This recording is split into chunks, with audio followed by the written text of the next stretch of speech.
He's so distant, and you don't understand why. Most of the time, he doesn't even respond to you. And trying to communicate with him is like talking to a brick wall. When you ask him what's wrong, he mumbles nothing or just ignores you. If you press him to talk to you, he gets angry.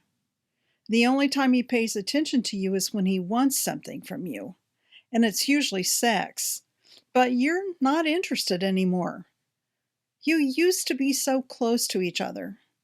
You've tried absolutely everything you can think of to get close again, but nothing's working. You wonder if he even loves you anymore. You feel like giving up. Does that sound familiar? Did you ever wonder why so many women have the very same complaints about men? There's a reason, and it's probably not what you're thinking. Most of us have been terribly misinformed about men. In fact, we've been lied to, and we don't even realize it.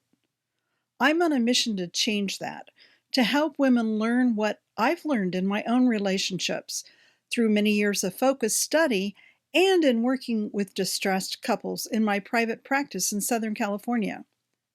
Over the years, I heard women complain over and over again about one of the biggest challenges they face in relationships with men: the lack of communication. Most women work very hard to create a loving home or environment, but the men they love often don't respond to them the way they'd like.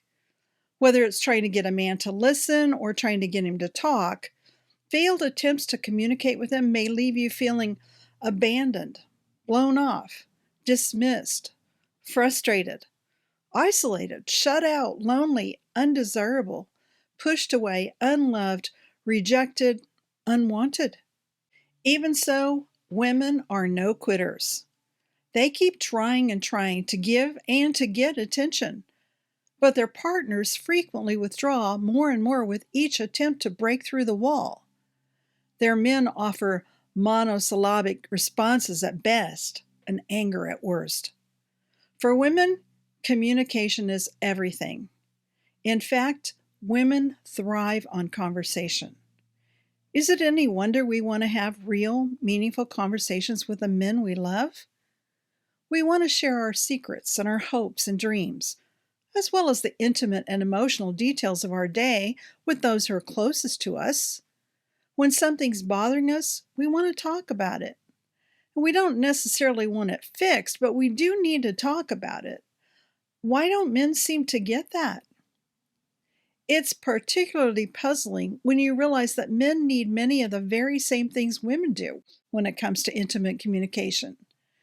In fact, Dr. John Gottman's marital research over the past 3 decades clearly shows us that both men and women need to get a positive response, a response that says, "Tell me more," from their mate about 86% of the time. So, what can we do? Well, in this new course, you'll learn how to greatly increase your chances of getting the response you need from him.